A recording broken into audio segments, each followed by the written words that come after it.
Halo semuanya, kenalin namaku Muhammad Noval Atorik, biasa dipanggil Noval ataupun Opang, dan di sini aku sebagai PJ Humas Asrama ITB. Aku akan menjadi moderator untuk Asrama On Podcast di episode kali ini. Untuk membahas materi yang menarik ini, kita akan kedatangan 2 orang pembicara. Yang pertama, kita kedatangan Kak Niko, Koordinator Umum Asrama ITB, dan untuk yang kedua, kita kedatangan Kak Darmi, PJ Konseling Tutor Asrama ITB. Halo Kak Niko. Halo, selamat malam. Gimana kabarnya semua di rumah? Sehat ya semoga. Semangat nih kayaknya nih Kak Niko buat memulai Asrama On Podcast. BTW untuk Kak Niko gimana nih kabarnya? Puji Tuhan baik, lagi sibuk ngerjain tugas akhir aja sih. Waduh, semoga cepat selesai ya untuk penyelesaian tugas akhirnya nih Kak. Amin, makasih doanya. Oke, kita coba juga nih say hi ke pembicara selanjutnya. Halo Kak Darmi. Halo Pang. Mantap, semangat Halo juga semuanya. nih ya. Iya dong. Gimana nih kabarnya Kak Darmi? Sejauh ini sehat, walafiat gitu ya. Baru kelar UTS juga nih. Waduh, mantap nih udah kelar UTS. Mungkin tanpa lama-lama lagi, kita langsung aja yuk untuk memulai bahasan di Asrama On Podcast pada episode keempat. Seperti yang kita ketahui bersama nih ya, Asrama ITB itu memiliki beberapa budaya. Nah, budaya Asrama ITB ini, itu ada 4 poin. Poin pertama, berbaik sangka, senyum, bekerja sama, dan musyawarah. Poin yang kedua, disiplin waktu dan antri. Poin yang ketiga, memungut, memilah, dan memanfaatkan sampah. Dan poin yang keempat, hemat dan konservasi air serta energi. Wow, dari budaya Asrama ITB ini, aku sendiri memiliki sebuah pertanyaan nih. Ini kan budaya Asrama ITB. Sebenarnya bisa nggak sih kita terapin ke kehidupan di perkuliahan, tidak sekedar di asrama saja? Menurut Kak Niko sendiri, bagaimana sih kita bisa menerapkan budaya Asrama ITB ke ranah kehidupan kampus?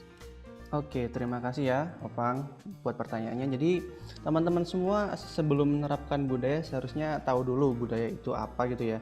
Sebenarnya budaya di sini bukan suatu nilai yang tiba-tiba muncul, tapi suatu nilai yang kita hidupi, kita jalani, dan itu akhirnya membekas di hidup kita dan dicontoh sama orang lain kayak gitu teman-teman ya. Jadi di Asrama ITB ini kalau nggak ada inisiator atau nggak ada orang-orang yang senantiasa menerapkan hal-hal atau budaya ini, tentunya ini nggak akan berjalan dengan baik. Dan sebenarnya untuk mengaplikasikan budaya itu bukanlah hal yang susah ya. Itu adalah hal yang mudah. Karena apa? Karena kalau sudah dihidupi berhari-hari, sudah dijalani dengan enteng juga, itu nanti otomatis teraplikasikan. Aku kasih contoh di sini tentang aktif organisasi ya. Kalau di Asrama ITB itu yang nomor 1 budayanya tadi yang disebutkan oleh Noval itu berbaik sangka, senyum, bekerja sama, dan musyawarah. Di sini semuanya vibes-nya itu positif gitu. Yang pertama kita berbaik sangka, kemudian kita senyum, bekerja sama, dan musyawarah. Itu adalah suatu modal utama pada saat kalian berorganisasi. Karena apa? Karena pada saat kalian berinteraksi dengan orang, sikap warm atau sikap hangat kalian yang itu menjadi gerbang pembuka ke kegiatan organisasi lainnya. Jadi emang interaksi didahulukan seperti itu. Oke, mantap. Itu jawaban dari Kak Niko ya. Menurut Kak Darmi bagaimana nih? Aduh, ini jawaban Kak Niko membuat saya sedikit susah nih menjawab berikutnya. Tapi mungkin saya coba sampaikan ya. Ya tadi kita sudah dengar nih Kak Opang membacakan beberapa budaya Asrama ITB gitu ya. Nah, seperti kita tahu teman-teman, budaya asrama itu merupakan budaya luhur yang sudah diterapkan masyarakat Indonesia sebenarnya sejak lama ya. Musyawarah, berbaik sangka. Indonesia terkenal ya di seluruh dunia sebagai bangsa yang ramah gitu ya. Dan juga budaya-budaya tersebut tadi yang sudah disampaikan Kak Opang itu udah cukup umum nih dan sudah kita dapatkan sejak kecil gitu. Yang menjadi masalah kan sekarang penerapannya. Jujur aja teman-teman, aku sendiri juga berjuang ya untuk menerapkan budaya-budaya ini gitu ya. Karena ada kalanya di kondisi-kondisi tertentu kita nggak bisa sebenarnya seideal ini. Tapi ya tugas kita adalah berjuang gitu. Nah untuk penerapan sendiri sebenarnya misalnya berbaik sangka tuh. Itu sebenarnya akarnya ya teman-teman. Yaitu kita senantiasa berpikiran positif gitu ya. Nah dengan kita memiliki karakter atau budaya berpikiran positif, terkadang kalaupun ada masalah atau ada perlakuan orang yang menurut kita kurang menyenangkan, itu kita jadinya nggak langsung justifikasi gitu. Karena kita kan nggak pernah tahu nih seberapa panjang, seberapa rumit, seberapa susah cerita orang-orang yang memperlakukan kita yang menurut kita kurang menyenangkan gitu ya. Kita nggak pernah tahu cerita di baliknya gitu. Jadi berbaik sangka itu ya memang satu hal yang menurut saya patut untuk kita lakukan, dan itu saya lakukan di dalam kehidupan saya sehari-hari gitu. Dan yang kedua tadi itu ada senyum ya. Senyum itu juga kayaknya sesuatu yang penting gitu teman-teman. Karena saat teman-teman capek sekalipun, kalau teman-teman senyum, itu selain teman-teman bisa semangat, orang yang melihat senyum teman-teman juga bisa merasa semangat gitu loh. Karena itu menunjukkan semangat dan keramahan gitu ya. Dan terakhir tadi, disiplin waktu dan antre itu merupakan budaya yang paling sering orang Indonesia tidak lakukan, ya nggak sih? Nah, itu menurut saya juga sangat penting gitu ya. Dan saya juga berusaha untuk menerapkan, karena itu menjadi salah satu bukti kalau kita menghargai orang lain, menghargai orang di sekitar kita. Dan yang terakhir tadi kan ada pengelolaan sampah dan hemat energi dan air ya. Nah, itu menunjukkan kalau lingkup budaya asrama itu bukan hanya ke manusia sebenarnya, tapi termasuk ke lingkungan kita. Karena hubungan manusia itu tidak hanya ke sesama manusia, tapi juga bagaimana kita ke lingkungan. Jadi budaya asrama ini cukup baik untuk kita terapkan menurut saya, karena itu lingkupnya baik ke diri sendiri tadi, mulai dari semangat dan lain-lain, terus ke orang lain juga, dan lingkungan kita gitu Kak. Mantap banget nih jawaban dari Kak Darmi dan juga Kak Niko. BTW, aku mau ngasih info nih ke teman-teman sekalian terkait pembicara kita. Kedua pembicara kita ini ternyata memiliki track record organisasi yang lumayan banyak dan begitu hebat nih. Untuk Kak Niko sendiri, beliau pernah menjadi Ketua PPA PPKM Asrama ITB, Koordinator Asrama Kidam Pananjung, hingga sekarang menjadi Koordinator Umum Asrama ITB, dan beragam organisasi lainnya. Untuk Kak Darmi sendiri, Kak Darmi juga menjadi Dewan Perwakilan Anggota IMMG ITB, Ketua Persekutuan Mahasiswa Kristen ITB, dan sekarang menjabat juga sebagai PJ Konseling Tutor Asrama ITB, dan beragam organisasi lainnya. Nah, selain track record organisasi yang cukup baik dari kedua pembicara kita ini, ternyata kedua pembicara kita ini juga salah satu mahasiswa yang berprestasi di bidang akademik. Kedua pembicara kita ini mendapatkan sertifikat sebagai mahasiswa berprestasi ketika pembinaan terpusat di Asrama ITB kemarin. Wow, hal ini tentu membuat kita bertanya-tanya ya, bagaimana bisa kita menyeimbangkan antara aktif berorganisasi dengan akademik yang berprestasi? Menurut Kak Darmi, ada nggak sih rahasia agar kita bisa aktif berorganisasi dan juga akademiknya ini tetap berprestasi? Bagaimana saya bisa, puji Tuhan, menjadi seorang yang banyak organisasi tapi bisa tetap mempertahankan track akademik saya. Nah, jadi apa sih kalau ditanya tips gitu ya? Sebenarnya saya satu-satunya tipsnya yaitu manajemen, teman-teman. Teman-teman pasti, manajemen lagi gitu ya. Karena memang benar ya, ngomongin masalah manajemen ini mah semua orang pasti sudah mapan gitu ya. Dan cukup sering juga dibahas di mana-mana kalau masalah manajemen. Nah, tapi yang jadi masalah adalah sudahkah kita terapkan prinsip manajemen itu gitu ya. Nah, kalau prinsip saya teman-teman, nggak perlu banyak deh tahu teori manajemen gitu. Yang penting ambil satu dan terapkan. Dan percayalah, it's work teman-teman. Benar-benar itu bekerja kalau memang teman-teman kerjakan satu dan konsisten gitu ya. Nah, setelah kerjakan, yang kedua ya harus konsisten dan lawan diri sendiri, karena musuh kita yang terbesar saat kita mencoba memanajemen diri yaitu sebenarnya diri kita sendiri gitu. Terus gimana caranya melawan diri sendiri gitu ya? Masa saya potong diri saya sendiri Kak? Kan nggak mungkin juga. Nah, kalau saya sendiri jawabannya adalah teman-teman harus memiliki yang namanya prinsip gitu ya. Prinsip kalau teman-teman belajar di SMP SSDK juga ya artinya sesuatu kebenaran yang kita percaya gitu ya. Prinsip saya adalah saya nggak akan pernah mau menghabiskan waktu saya kalau saya nggak bisa mendapatkan ataupun kalau saya nggak bisa memberikan manfaat kepada orang di sekitar saya. Bukan transaksional, tapi ini lebih ke supaya kita bisa memanajemen diri kita dengan baik gitu ya. Karena saya percaya teman-teman, waktu itu adalah hal yang paling termahal dan nggak bisa dibeli gitu. Karena waktulah yang menentukan sudah seberapa lama usia kita, usia orang yang kita sayang, dan itu nggak bisa diulangi gitu. Dan contohnya kayak gini, kalau saya gagal tapi saya masih punya waktu, maka saya bisa memperbaiki kegagalan. Tapi kalau waktu saya sudah habis, ya penyesalan doang yang akan menanti gitu. Nah, kenapa hal itu disebut prinsip? Karena yang seperti saya sampaikan tadi, prinsip itu adalah hal yang akan mempengaruhi gaya hidup kita gitu ya. Dari prinsip itu, akhirnya terpancarlah gaya hidup yang akan mempengaruhi seluruh tindak tanduk teman-teman gitu. Kalau saya sendiri gitu ya, dalam prinsip manajemen saya menerapkan yang namanya konsep Eisenhower teman-teman.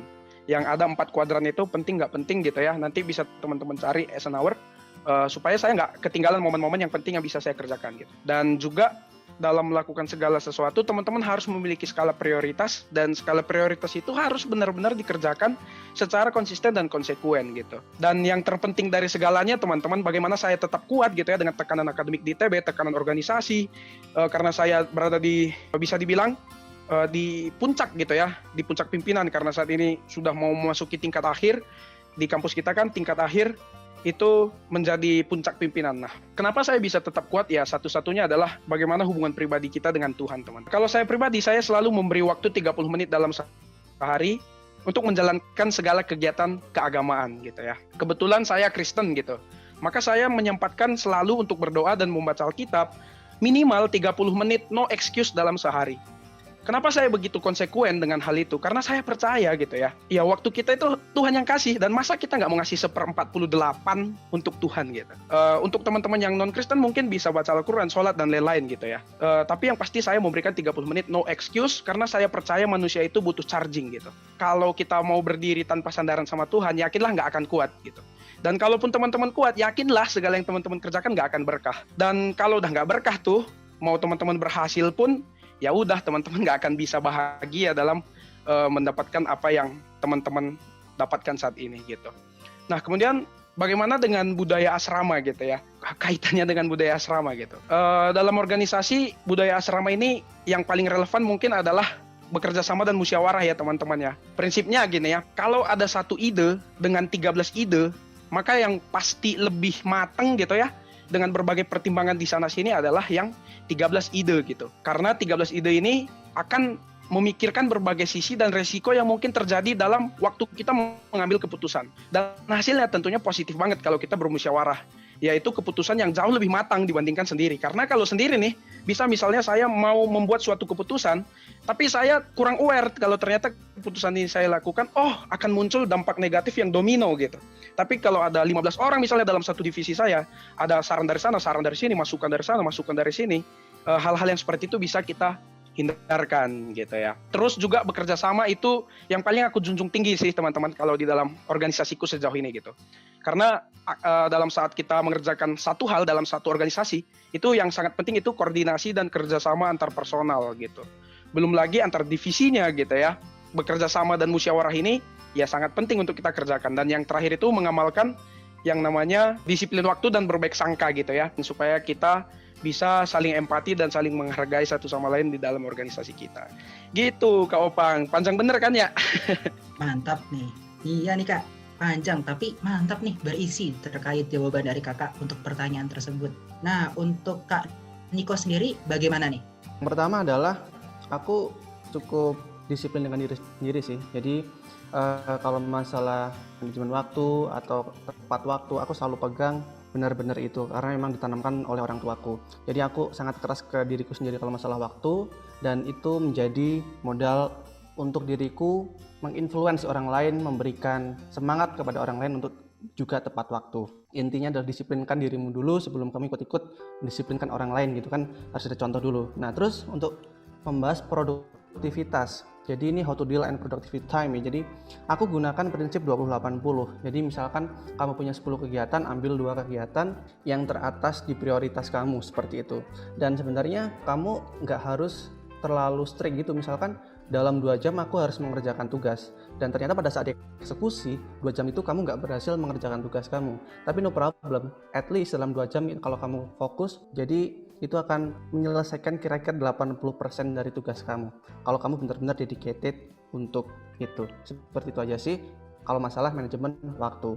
Kemudian di Darmi juga ada sangkut pautnya juga tentang ketuhanan ya. Jadi benar kata Darmi, kalau Darmi striknya 30 menit per day. Kalau aku agak beda sih. Kebetulan aku juga Kristen, jadi setiap hari, kalau mungkin teman-teman yang Muslim selalu sholat 5 waktu, kalau teman-teman yang Buddha, Hindu selalu menyediakan waktu untuk sembahyang. Kalau aku minimal 1 hari itu membaca satu pasal tuh isinya ya kira-kira ya 20 sampai 30 ayat di Alkitab seperti itu sih, dan juga memuji Tuhan gitu. Aku nggak terbatas waktu, lebih terbatas ke konten atau materi yang kita serap. Jadi kan tiap hari kan kita belajar nggak hanya dari kuliah aja, jadi kita juga bisa belajar dari kitab suci kita masing-masing kan. Dari sana kita bisa ambil esensinya dan langsung bisa keterapkan ke kehidupan sehari-hari. Itu aja dari aku. Mantap Kak Niko. Makasih nih Kak atas jawabannya. Baik untuk Kak Niko ataupun Kak Darmi. BTW dari yang udah kita denger nih, dari awal banget yang udah kita denger, kita udah tahu nih terkait budaya asrama ITB.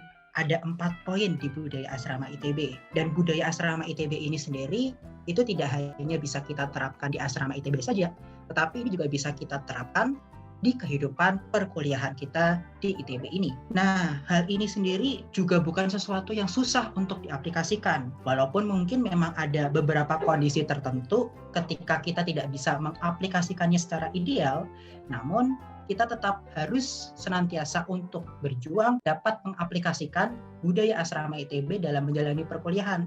Karena budaya asrama ITB sendiri itu juga salah satu budaya yang sudah diterapkan sejak lama, baik di Indo ataupun semenjak kita kecil.